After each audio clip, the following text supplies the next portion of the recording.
Hello, ഇന്ന് നമുക്കൊരു വടുവപ്പുളി അച്ചാർ ഉണ്ടാക്കാം. അതിന് ആദ്യം ഒരു ചെറിയ വടുവപ്പുളി അരിഞ്ഞെടുത്തതാണത്.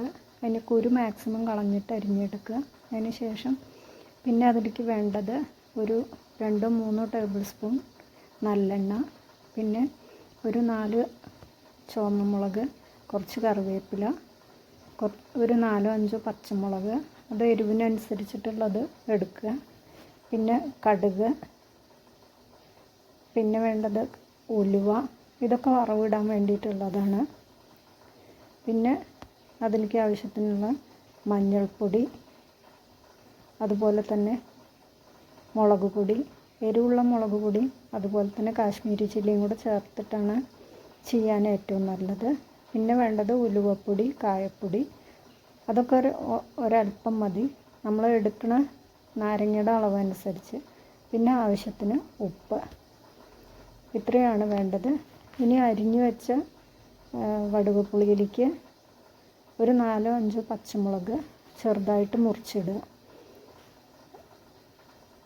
ചെറുതായി കട്ട് ചെയ്തിടണം. എന്നിട്ട് അതിൻ്റെ കൂടെ ഉപ്പും കൂടെ ചേർത്തിട്ട് ഒന്ന് നന്നായിട്ട് ഉടച്ചെടുക്കുക. അത് ആ ഉപ്പും നാരങ്ങയും കൂടെ ചേർന്നിട്ട് അതൊന്ന് വെള്ളം ഇറങ്ങി വരണം, അതിനാണ്.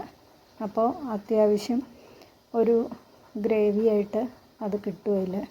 ഇതിൽ നമ്മൾ ഒരുപാട് വെള്ളം ചേർക്കില്ല, അതുകൊണ്ടാണ്.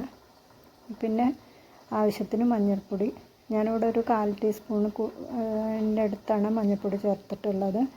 ഇനി എരിവിന് ആവശ്യമായിട്ടുള്ള മുളക് പൊടി, ഞാനിവിടെ കാശ്മീരി ചില്ലിയാണ് ചേർത്തിട്ടുള്ളത്. കാശ്മീരി ചില്ലി അല്ല, പിരിയൻ മുളകിൻ്റെ പൊടിയാണ് ചേർത്തിട്ടുള്ളത്. അപ്പോൾ അതിനൊരു ചെറിയ എരിവുണ്ട്, എന്നാൽ ഭയങ്കര എരിവില്ല. അപ്പോൾ അതാവുമ്പോൾ അച്ചാറിനൊരു കൊഴുപ്പും കിട്ടും, ആവശ്യത്തിനുള്ള എരിവും ഉണ്ടാവും. അതിൻ്റെ കൂടെ തന്നെ ഉലുവപ്പൊടിയും കായപ്പൊടിയും കൂടെ ചേർത്തിട്ട് ഒന്ന് നന്നായിട്ട് ഇളക്കി വയ്ക്കുക.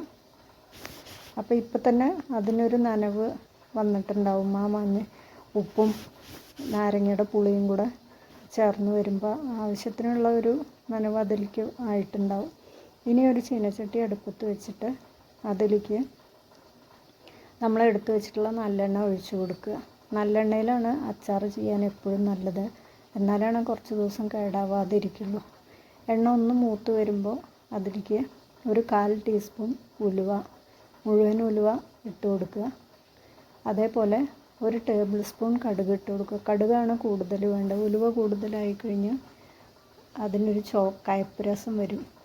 എന്നിട്ട് ആ ഉലുവയും കടുകും പൊട്ടിക്കഴിയുമ്പോൾ എടുത്തു വെച്ചിട്ടുള്ള ചുവന്ന മുളക് മുറിച്ച് അതിലേക്ക് ഇടുക. ചുവന്ന മുളക് ഒന്ന് മൂത്ത് വരുമ്പോൾ കറിവേപ്പില ഇടുക. ഒരു 2 തണ്ടോളം കറിവേപ്പില ഇട്ടിട്ടുണ്ട്. ഇനി അത് ഈ മുളകും ഒക്കെ ചേർത്ത് വെച്ചിട്ടുള്ള നാരങ്ങയിലേക്ക് ചൂടോടെ തന്നെ ഒഴിച്ചു കൊടുക്കുക. അങ്ങനെ ഒഴിച്ചു കൊടുക്കുമ്പോൾ ആ എണ്ണയുടെ ചൂടിലാണ് ആ മുളകിൻ്റെയും ബാക്കി നമ്മൾ ചേർത്തിട്ടുള്ള പൊടികളുടെ പച്ചക്കുത്ത് മാറിക്കിട്ടുക. അതും കൂടെ ചേർത്ത് കഴിഞ്ഞാൽ നമ്മുടെ അച്ചാർ റെഡിയായി.